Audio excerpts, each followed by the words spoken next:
Hello दोस्तों, आप सभी का हमारा चैनल में स्वागत है। दोस्तों, कमेंट में जय श्री राम जरूर लिखना। चलिए शुरू करते हैं। अभी अभी हाल ही में तो खमेसर आया था इस कस्बे में। ऐसा कस्बा जो धीरे धीरे शहर का रूप ले रहा। इधर उधर दूर दूर तक निर्माणाधीन बिल्डिंगें बिखरी पड़ी थी। कहीं कहीं आसपास में कई सारी बिल्डिंगें बन रही थी तो कहीं कहीं एकदम से सन्नाटा पसरा था। दूर दूर तक एक भी घर नहीं तो किसी किसी एरिया में एक आध कच्ची झोपड़ियां नजर आ जा रही। दरअसल खमेसर का बड़ा भाई रमेसर इस कस्बे में दैनिक मजदूरी का काम करता था। उसने ही खमेसर को भी काम के सिलसिले में बुलवाया था। खमेसर बीए पास था और उसके भाई ने उसे बताया था कि इस कस्बे में उसे सुपरवाइजर की नौकरी मिल जाएगी और इसके लिए उसने एक दो लोगों से बात भी की थी। जून की तपती दोपहरी में खमेसर साइकिल दौड़ाता हुआ भाई द्वारा दिए पते की ओर भागा चला जा रहा था। उबड़ खाबड़ रास्ते पर वह तेजी से साइकिल चला रहा था। वह पसीने से पूरा भीग चुका था। उसने साइकिल धीमी की और पास में दिख रही एक कटरैनी दुकान की ओर बढ़ चला। कटरैनी दुकान पर पहुंचकर उसने दुकानदार को कागज पर लिखा पता दिखाया और दुकानदार के बताए हुए कच्चे रास्ते पर फिर से आगे बढ़ने लगा। अभी खमेसर थोड़ा ही आगे बढ़ा था कि उसे 8 से 10 वर्ष का एक लड़का मिला। लड़के ने हाथ दिखाकर खमेसर को रुकने का इशारा किया और कहा कि अंकल, मुझे भी ले चलेंगे क्या? खमेसर रुककर वह पता दिखाया और बताया कि उसे यहाँ पहुँचना जरूरी है। फिर उस लड़के ने कहा कि यह पता उसे पता है और उसे भी उधर ही जाना है। फिर क्या था, खमेसर ने उस लड़के को साइकिल पर आगे ही बैठा लिया और उससे कुछ बातें करते हुए आगे बढ़ने लगा।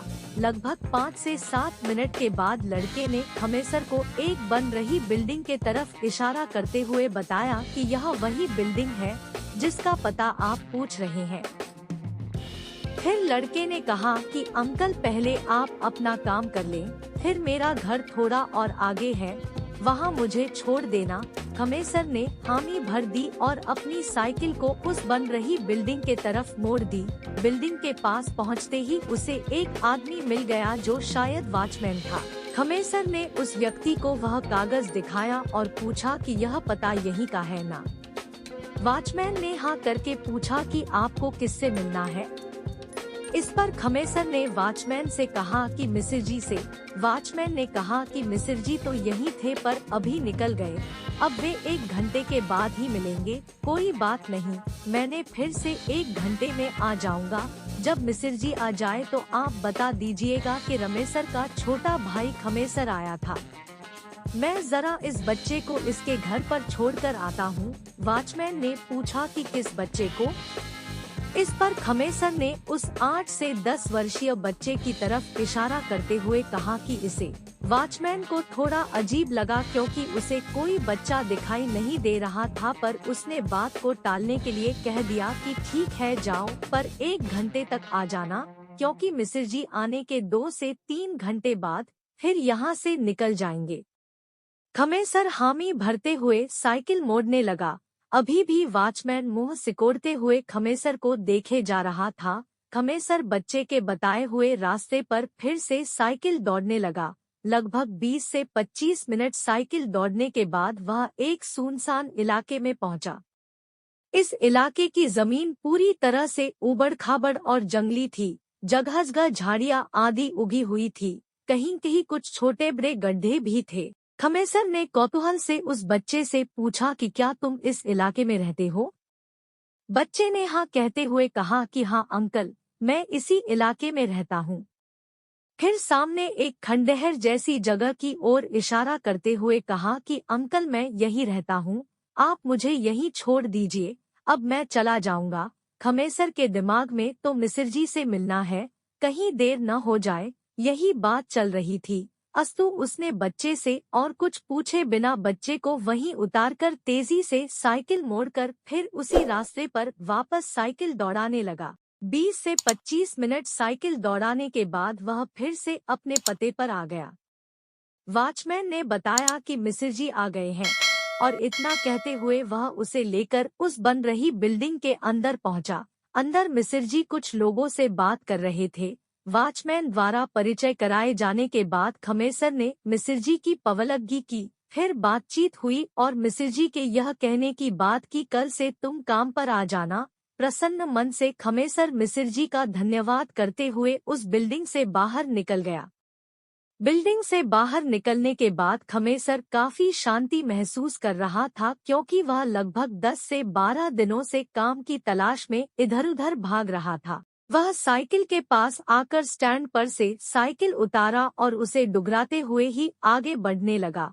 उसे अब थोड़ी भूख भी सता रही थी, क्योंकि लगभग 11 से 12 बजे का निकला था और अभी तक एक बूंद पानी भी नहीं पिया था। साइकिल डुगराते डुगराते वह फिर से उसी कटरैनी दुकान के पास आ गया। कटरैनी दुकान के पास पहुंचकर उसने स्टैंड पर अपनी साइकिल खड़ी कर दी और कुछ खाने के लिए दुकान के अंदर चला गया। दुकान के अंदर पहुंचकर वह एक टूटे स्टूल पर बैठ गया और दुकानदार से एक लड्डू लाने के लिए कहा।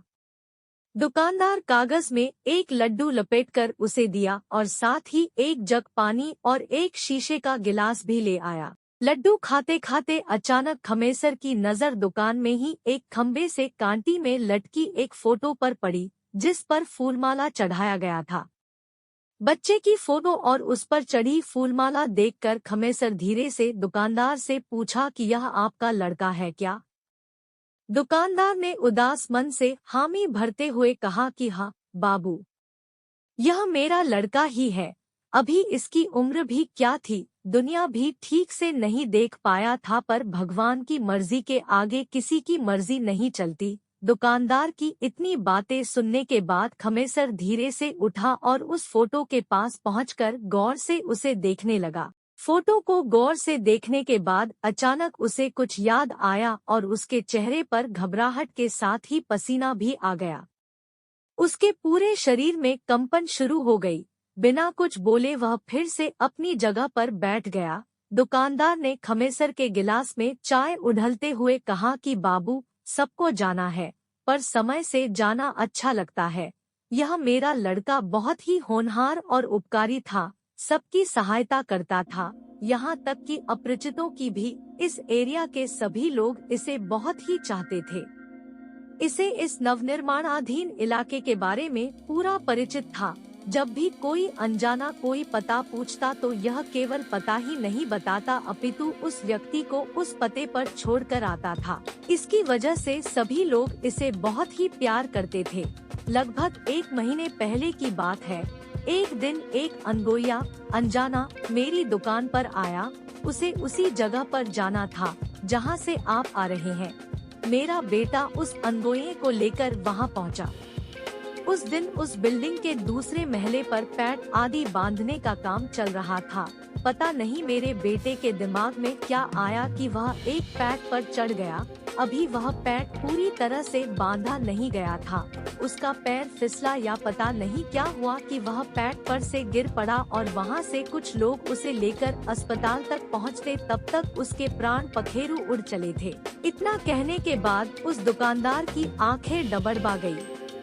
अब खमेसर थोड़ा आराम महसूस कर रहा था, पर वह सोच नहीं पा रहा था कि इस दुकानदार को कैसे बताए कि अभी इसी लड़के ने उसे उस पते तक पहुंचाया था।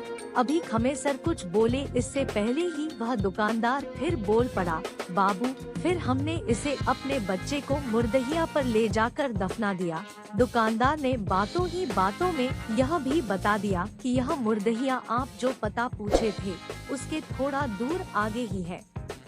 फिर अचानक खमेसर के भी आंसू निकल पड़े और वह रोते हुए दुकानदार से कहा कि काका, यह लड़का आज भी हमें उस पते पर पहुंचाया और फिर इसे मैंने मुर्दहिया पर ले जाकर छोड़ दिया, क्योंकि यह लड़का बता रहा था कि यह वही रहता है, पर मैं इसके साथ इसके रहने की जगह पर नहीं गया था।